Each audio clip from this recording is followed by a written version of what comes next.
In the spring of 1943, German High Command developed a strategic offensive codenamed Operation Citadel, whose goal was to crush Soviet resistance on the Kursk salient and seize strategic initiative in the region. The strongest forces and finest generals of the Wehrmacht were selected to head the operation to ensure its flawless execution. According to the plan, Army Group Center, led by Field Marshal Gunther von Kluge, would attack from the north, while Army Group South, under the command of Field Marshal Erich von Manstein, would push forward on the southern flank. The combined armies were to surround and destroy the Soviet position on the Kursk salient.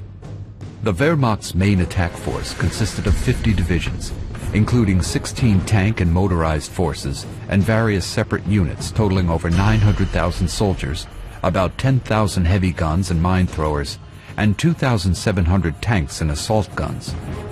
The ground forces were supported by the aircraft of the 4th and 6th Air Fleets, which had approximately 2,050 planes at their disposal. Moreover, it was one of the first operations which saw a massive deployment of the latest German technologies: Tiger and Panther tanks, Ferdinand tank destroyers, Focke-Wulf 190A fighters, Henschel 129 ground attack aircraft, and the anti-tank variant of the Junker 87 dive bomber.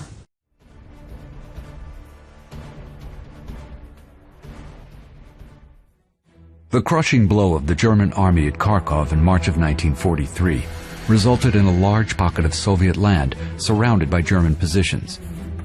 The Red Army had no choice but to fortify their position.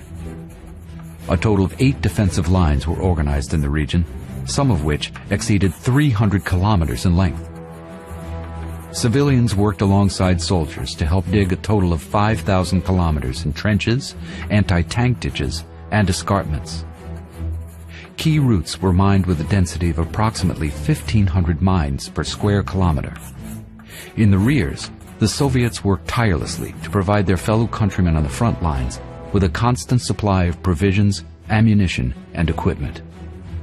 From the period of April through June, the Southwestern Front received over 5,000 tanks, 9,000 heavy guns, and 1,500 aircraft.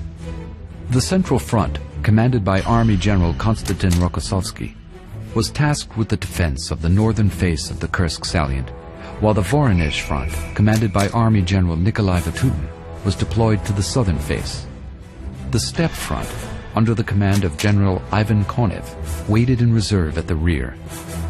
The fronts were coordinated from Stavka by Georgy Zhukov and Alexander Vasilevsky, marshals of the Soviet Union.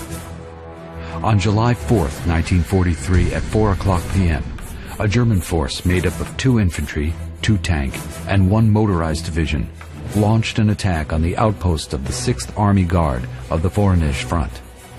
The ensuing battle lasted well into the night. Having occupied some of the region's commanding hills, German main forces were soon on the front lines, ready for the assault.